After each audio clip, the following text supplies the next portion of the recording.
Hi, friends. How are you doing? It's good to see you. Well, not really see you, but you can see me at least. All right, well, our story this week is called Tops and Bottoms. It's adapted and illustrated by Janet Stevens. This is a fun story.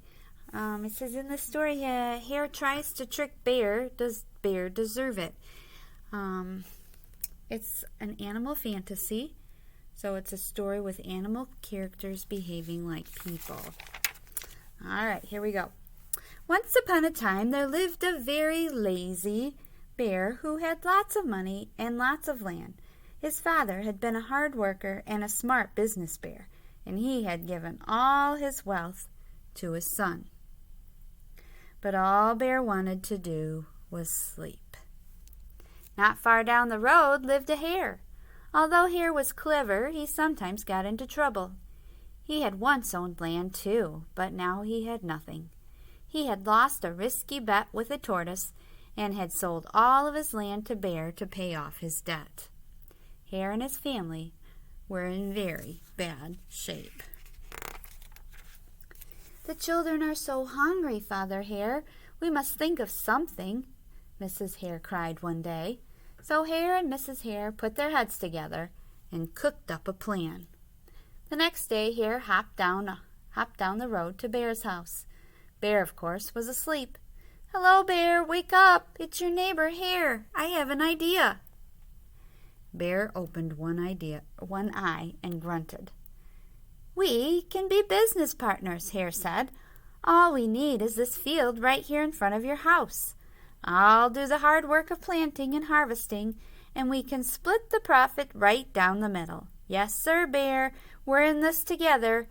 I'll work and you sleep." "Huh," said Bear.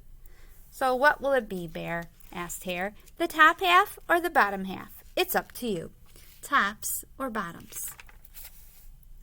Let's see," Bear said with a yawn. "I'll take the top half, Hare. Right? Tops." Hare smiled. "It's a done deal." "It's a done deal, Bear." So Bear went back to sleep, and Hare and his family went to work. Hare planted, Mrs. Hare watered, and everyone weeded. There's always a lot of weeds. Bear slept as the crops grew. When it was time for the harvest, Hare called out, "Wake up, Bear! You get the tops, and I get the bottoms." Hare and his family dug up the carrots, the radishes, and beets. Hare plucked off all the tops, tossed them in a pile for Bear, and put the bottoms aside for himself. Bear stared at his pile. "But Hare, all the best parts are in your half." Carrots grow under the ground. That's the bottom. Radishes grow under the ground. The radish is the bottom. What was the other one? Beets grow under the ground too. "But Hare, all the best parts are in your half." "You chose the tops, Bear," Hare said. "Now, Hare, you've tricked me. You plant this field again, and this season I want the bottoms." Hare agreed. "It's a done deal," said Bear. "It's a done deal, Bear," said Hare.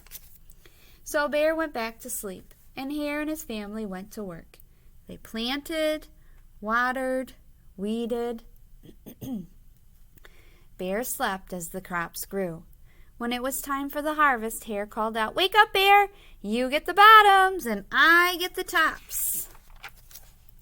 Hare and his family gathered up the lettuce, the broccoli, and the celery. All of those things grow on the top. Hare pulled off the bottoms for Bear and put the tops on his own pile. Bear looked at his pile and scowled. "Hare, you have cheated me again." "But Bear," Hare said, "you wanted the bottoms this time." Bear growled. "You plant this field again, Hare. You've tricked me twice, and you owe me one season of both tops and bottoms." "You're right, poor old Bear," sighed Hare. "It's only fair that you get both tops and bottoms this time. It's a done deal, Bear." So Bear went back to sleep, and Hare and his family went to work. They planted, watered, and weeded, then watered and weeded some more. Bear slept as the crops grew. When it was time for the harvest, Hare called out, "Wake up, Bear! This time you get the tops and the bottoms." Are you wondering what's the trick? And what about Bear? Is this really fair that he does all the sleeping and they do all the working?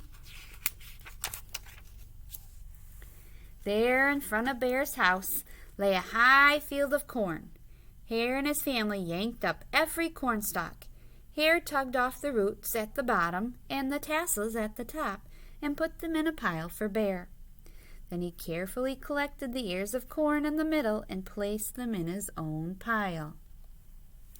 Bear rubbed his eyes and watched. "See, Bear, you get the tops and the bottoms, and I get the middles." "Yes, sir, Bear, it's a done deal." By now, Bear was wide awake. "That's it, Hare," he hollered. "From now on, I'll plant my own crops and take the tops, bottoms, and middles."